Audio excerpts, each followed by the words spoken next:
देखो कल एक प्रश्न और था, वो कल बता रहा था ना, मैंने कहा था कल बताऊंगा। हम वेद ज्ञान में कच्चे क्यों हैं, ये बात बतानी थी। परसों एक बहन से बात आई, फ़ोन आया था उसका, तो वो कहने लगे कि साहब हम वेद ज्ञान तो करते हैं, समझ में आया, सब समझते हैं, लेकिन भोजन जो है वो करते बैठते सारी क्रियाएं करते तो अपने ही दिखते हैं। भोजन करते हुए, भोजन बनाते हुए, घर गृहस्थी काम करते हुए, वे तो सब अपने ही करते हैं। अपन नहीं करते तो कौन करता है? और अपन तो कहते हैं कि अपन उसके करता नहीं है, और सामने तो दिखता है कि अपन करता है। तो अच्छे को बताओ देवेंद्र जी, ऐसा क्यों लगता है कि अपन करता है? क्या प्रश्न पूछा मैंने? आपको ऐसा क्यों लगता है कि भोजन की क्रिया, भोजन बनाने की क्रिया मैं करता हूँ? ये जो भोजन हो रहा है ये कौन कर रहा है? बोलो। हाँ, साक्षात दिख रहा है कि आप कर रहे हो। ये मैं कर रहा हूँ ऐसा क्यों दिखता है, और मैं कर रहा हूँ ऐसा मुझे क्यों दिखता है? नहीं, कर्ता बुद्धि तो है ही है, तत्व निर्णय सही नहीं है, बराबर है, ये सब बातें सही है। मैं जो बता रहा हूँ वो सुनो। मैंने कल परसों थोड़ा सा बताया था, जहाँ से ये बात बोली जा रही है वहाँ तुम्हारी नज़र नहीं है, और जहाँ तुम्हारी नज़र है वहाँ ये बात बोली नहीं जा सकती। हरी समझ में कि नहीं? अभी फिर समझो। तुम्हें लगता है कि मैं प्रवचन कर रहा हूँ, लेकिन मैं माने कौन? तुम्हें लग रहा है कि मैं प्रवचन कर रहा हूँ, तो मैं माने कौन? तुमने जब मुझे इस पर्याय में तन्मय करके देखा, जब तुमने विवेक कुमार मुझे देखा, तो प्रवचन वास्तव में विवेक कुमार कर ही रहा है, इसमें क्या बात है? लेकिन वहाँ विवेक कुमार, जहाँ मैं प्रवचन नहीं कर रहा, उसका अर्थ तो त्रिकाली ध्रुव है। अब त्रिकाली ध्रुव प्रवचन कर रहा है क्या? अब बताओ, वो जो अंदर आत्मा ज्ञाता दृष्टा स्वभाव वाला है, वो प्रवचन कर रहा है कि प्रवचन को जान रहा है? तो अगर उस जानने वाले पर नजर होगी तो तुम्हें अपने आप समझ में आएगा कि प्रवचन करने वाला कोई और है। यही सबसे बड़ी गड़बड़ है। भोजन किसने बनाया? भोजन बनाया किसने बनाया? सब मैंने बनाया। मैंने माने कौन? भाई मैंने माने पहले स्थापना करो, कौन मैंने माने कौन? मैंने माने मैं स्त्री। तो भाई तू जब अपने को स्त्री मानती है तो भोजन तो गारंटी से तू नहीं बनाया है, इसमें कहाँ तो रहा है?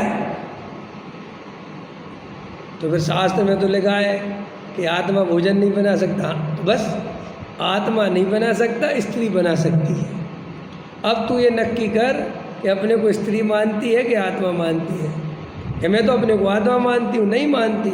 अगर अपने को आत्मा मानती तो ये 3 काल में तू प्रश्न नहीं करती कि ये भोजन किसने बनाया है। जब तुम अपने को स्त्री मानती हो तो तुम्हें एक गारंटी से फील आता है कि ये भोजन तो मैंने ही बनाया है, और समय सार कह रहा है कि आत्मा भोजन। तो तुमने भैया अपने को आत्मा माना कहाँ है? प्रॉब्लम समझ में आई? Basic problem. तुम दिन भर आज ध्रुव पर दृष्टि रखो, अगर तुम्हें कहीं कर्तापन भाषित हो जाए तो जो कहो वो मैं हार जाऊंगा। हाँ, ध्रुव मतलब अंदर में जो एक ज्ञायक भाव है, ज्ञाता दृष्टा है, जो प्रति समय केवल और केवल जानता है। ओनली जानना।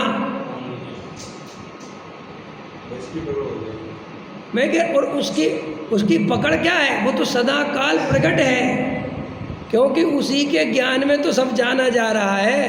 भाई भोजन बन रहा है, भोजन बनाया जा रहा है, भोजन मैंने कर लिया है, ये कोई अंदर बैठ के ही तो बता रहा है कि सब हो रहा है। अगर वो नहीं होता तो मैंने भोजन कर लिया, ये बताता कौन? अब बस आपको ये वेद ज्ञान समझ में आ जाए तो सारी समस्या सॉल्व हो जाए। अब हमारी नज़र तो रहती है पर्याय पर, बातें सुनते हैं द्रव्य की और प्रश्न करते हैं पर्याय के और घटित करना चाहते हैं द्रव्य पे, वो सब गड़बड़ घोटाला होता रहता है। इसलिए अपन को कोई समझ में नहीं आता कि बात तो सही है। और ये देखो, ये तो आपको मैंने सिर्फ शरीर का बताया, अब आगे चलो। फिर उस बहन ने पूछा, पंडित जी ये बात तो सही है, अपन भोजन नहीं करते क्योंकि वो तो शरीर करता है, लेकिन भोजन करने का राग तो अपन करते हैं। ये भी लोगों के दिमाग में देख लेना, अगर आदमी ये पहली वाली बात पचा लेता है कि ये बात तो सही है, आत्मा शरीर भोजन करता है, आत्मा कोई भोजन नहीं करता, जड़ की क्रिया आत्मा कर ही नहीं सकता, ये तो आदमी पचा लेता है। लेकिन आदमी फिर आगे का जो स्टेप है कि भाई साहब मैं भोजन तो नहीं करता, लेकिन भोजन करने का राग तो मैं ही करता हूँ।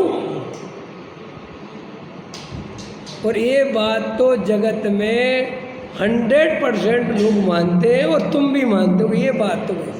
अब मैं अगर ये कहता हूँ कि वो राग भी तुम नहीं करते, तो फिर तुम कहोगे कि फिर आत्मा को सजा किस बात की मिलती है जब राग भी नहीं करता। तो सीधा सा खड़े थे भाई, अगर आत्मा ने राग भी नहीं करा तो फिर आत्मा को कर्म बंधन क्यों हुआ? इसलिए कर्म बंधन हुआ कि उसने अपने को राग वाला शरीर वाला माना और उसका कर्ता भोक्ता माना। राग के कारण कर्म बंधन नहीं हुआ, राग में एकत्व बुद्धि के कारण कर्म बंधन हुआ है। फिर आप कहोगे कि सम्यक दृष्टि को राग होता है तो उसे बंद होता है कि नहीं? नहीं होता, रियल में नहीं होता। आप क्या बात करते थे, होता है? अरे भैया वो बहुत ना के बराबर होता है, वो कोई बंध नहीं है। वो असली बंध तो मिथ्यात्व से ही होता है, मान्यता से ही होता है। देखो इस बात की क्या निशानी है? इस बात की ये निशानी है कि भरत जी को इतना राग था फिर भी अंतर मुहूर्त में केवल ज्ञान हो गया। कहाँ उनको कर्म बंधन था? समझ में आया? और चौथे गुण स्थान वाले को अगर कितने ही राग बना रहे तो भी चौथे गुण स्थान में बस रहे तो वो मर के कभी कुगति में नहीं जाता। तो इससे पता चलता है ना उसे बंद हुआ ही कहाँ। अच्छा एक बात बताओ, आप लोगों से पूछता हूँ, कोई जीव लगातार सम्यक दृष्टि बना रहे, क्योंकि सम्यक दृष्टि बना रहे बस मिथ्या दृष्टि नहीं हुई, तो वो कुगति में जा सकता है? उसे कोई दुख तकलीफ हो सकती है? कुछ होता ही नहीं। और सुनो, 2-4 भाव में मोक्ष चला जाता है। तो इसका मतलब असली संसार का कारण तो मिथ्यात्व था, क्योंकि मिथ्या दृष्टि जीव कितने ही त्याग तपस्या करे, साधु बन जाए, खूब व्रत अंगीकार करे, तो भी आचार्य कहते हैं कि इसको सम्यक दर्शन नहीं है, तो इसके कोई संसार का अंत होने वाला नहीं। तो अनंत संसार का कारण ही मिथ्यात्व है। अब अपन अपने आप को देख लो, और मिथ्यात्व है क्या?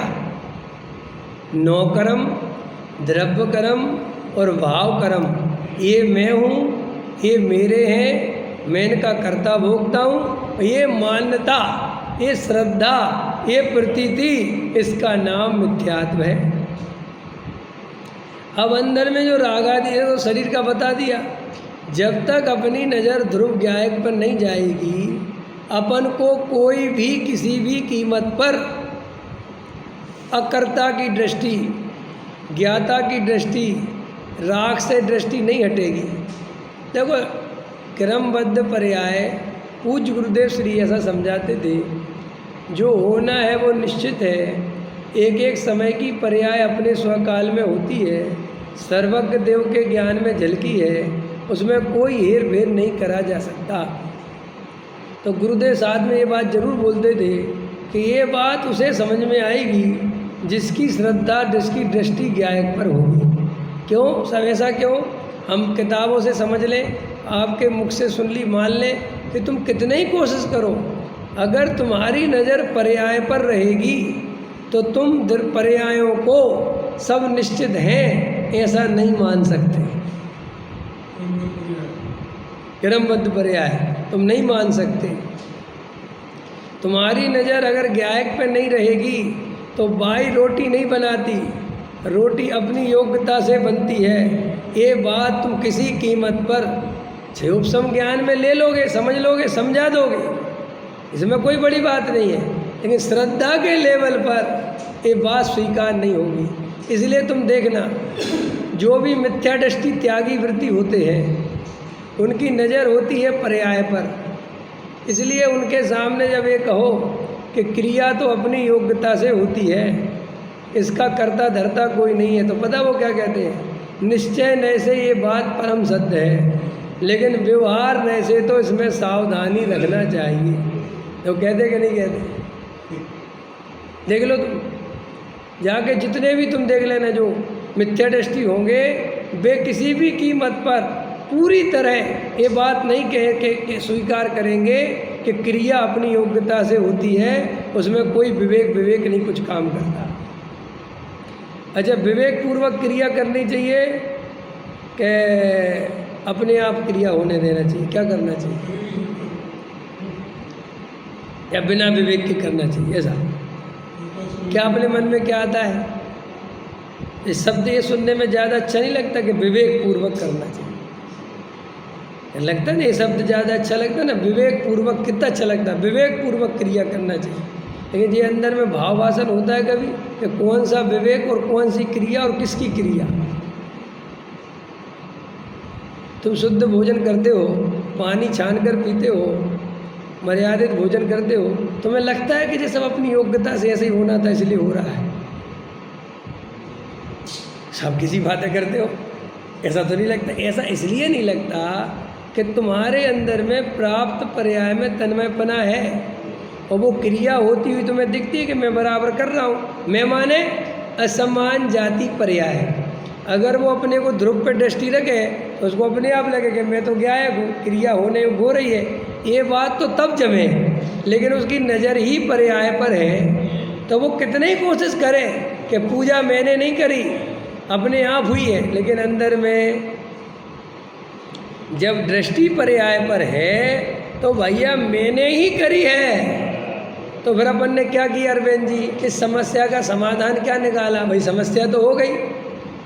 इस समस्या का समाधान पंडितों ने निश्चय नय और व्यवहार नय दे दिया, और श्रोता बहुत खुश हो गए, क्योंकि उन्होंने कहा ये बहुत अच्छा है। मानना तो ये है कि क्रिया हम नहीं कर सकते, लेकिन करने में क्रिया बराबर करनी है। ऐसा हो गया कि नहीं हो गया? और सब व्यवहाराभासी ऐसे ही करते हैं कि नहीं करते? उभयाभासी क्या कहता है? निश्चय नय से आत्मा शुद्ध है, लेकिन पर्याय की अपेक्षा आत्मा अशुद्ध है, और उसे त्याग तपस्या के द्वारा शुद्ध करना है। साहब शास्त्र में तो लिखा है कि शुद्ध है, वो द्रव्य स्वभाव की अपेक्षा है, पर्याय की अपेक्षा तो अशुद्ध है। और जब तक ये जीव शुद्ध आचरण नहीं पालेगा, मुनि नहीं बनेगा, व्रतादिक अंगीकार नहीं करेगा, तब तक पर्याय में शुद्धता नहीं आएगी। देखो भाई, क्रिया होती तो अपनी योग्यता से है, लेकिन आत्मा को विवेक पूर्वक उसका ध्यान रखना पड़ता है। देखो अंदर में आए समझ में। और फिर ज़्यादा बोलो तो कहता है ये निश्चय नय की बात है और ये व्यवहार नहीं। भाई निश्चय नय से कोई किसी का करता धरता नहीं है, और व्यवहार नय से तो भाई साहब करना तो पड़ता ही है। बिना करे काम, पंडित जी को बता, पूजा अपने आप हो जाएगी क्या? करनी तो पड़ेगी ना। ज्ञानी भी करते ही है ना, देखो आए इसमें, तो वो अंदर में उसकी समस्या का समाधान हो गया। अब वो करता भी रहता है और बोलता भी रहता है कि मैं करता नहीं।